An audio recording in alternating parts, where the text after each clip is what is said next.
using Amazon. Jefferson here with Sumigang Production. And this is actually going to be about my stand-up desk. This is from ApexDesk, the Vortex 60-inch desk, I believe. I'll link everything in the description box below if you guys are curious in what series and if you want to check one out yourself. But anyways, in this video, I'm going to show you if for whatever reason you're having issues with your stand-up desk. Let's say right here.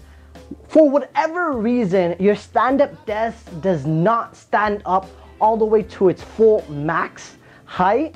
This is what you should do. So to prove to you first, so pretty much I have everything set up. As you can tell, it's just connected. It's not assembled properly. I want to show you it only goes up to this height.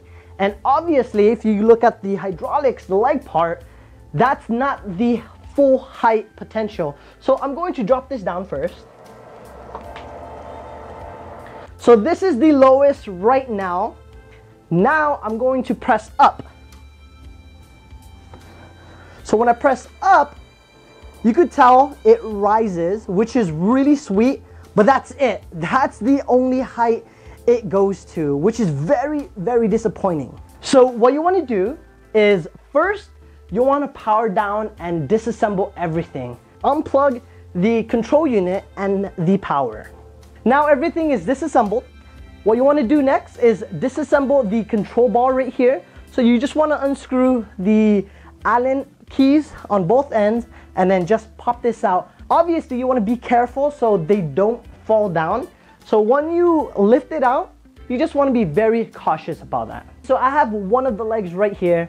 What you want to do is you want to grab a tool like this, something that you could untwist the Allen part of that. You want to manually crank this all the way to the top height.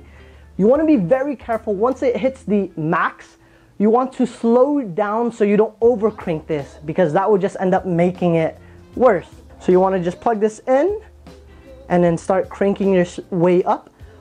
Be very careful to not scratch the rim of this as well.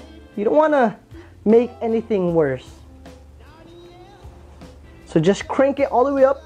And obviously, as you could tell, that was not the max height. Okay, so I just reached the top right here. And you could tell I'm on my knees. I'm roughly about 5'5", and it hits right at eye level. So once that's done, you could feel pressure, and that just lets you know that you cannot crank it up any higher. So we're done with one leg. You want to do the same exact thing on this leg to the other leg. Both legs are fully extended, and you could tell there's a huge difference compared to when we first started off. Now you want to insert the control bar into these two legs. Be very careful when you insert it. Do not push or force the actual unit into the Allen keys, because you do not want to mess it up or over tighten. I'm sure you already know this, but you want to make sure the control bar, the left, is on the left leg. And if you don't know where to locate that, it's all the way in the bottom of that. So you want to make sure L is with L, R is with R. Otherwise, you will just mess up your whole stand-up desk. So now they're both inserted properly and seated really well. I recommend at least screwing 2 of the screws inside of each corner to ensure it won't move around while programming the actual desk. So we just finished screwing down and mounting the actual control box into the legs. Next, what you want to do is plug in everything and power it on. I would recommend getting the desk. If your controller is already mounted on your desk, I would recommend bringing it over and then leaning it against this part right here. Plug that in and then plug in the power source. Okay, so we just plugged in everything into this control unit. Next, what you want to do is press this set button right here. It's slightly covered in. So what you want to grab is something thin enough to reach inside. I have this pen right here, and I'm going to push it in. And once you hear the beeping noise stop, it will keep beeping after that, and that's when you could let go. Once that starts beeping, what you want to do is press and hold the down arrow. So let's give this a shot. Let go. Press the down and hold it until 4 seconds. I like to just make sure. And now it should just go down all the way. And what this does is reset everything, so it knows when it's all the way at its lowest, and it will automatically go up until it goes to its max, and it just recalibrates everything. The beeping will stop once everything is calibrated properly. So it's almost at its lowest. Perfect. Now it should start going up by itself. And if it doesn't, you could just press up.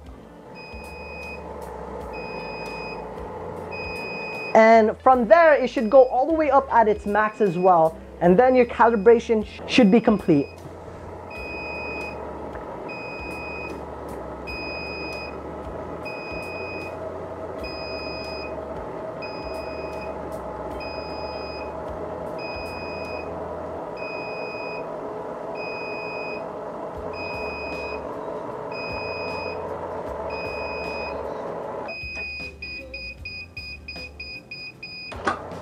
Perfect, now it's done.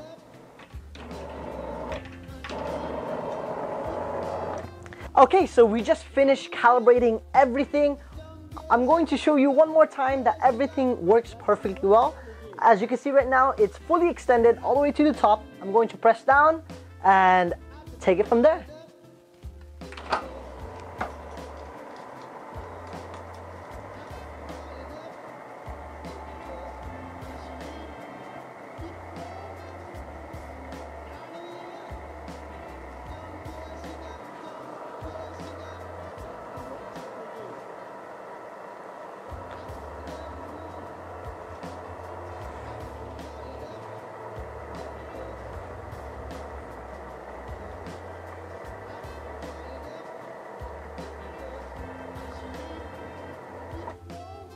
Perfect. So you guys saw it right there.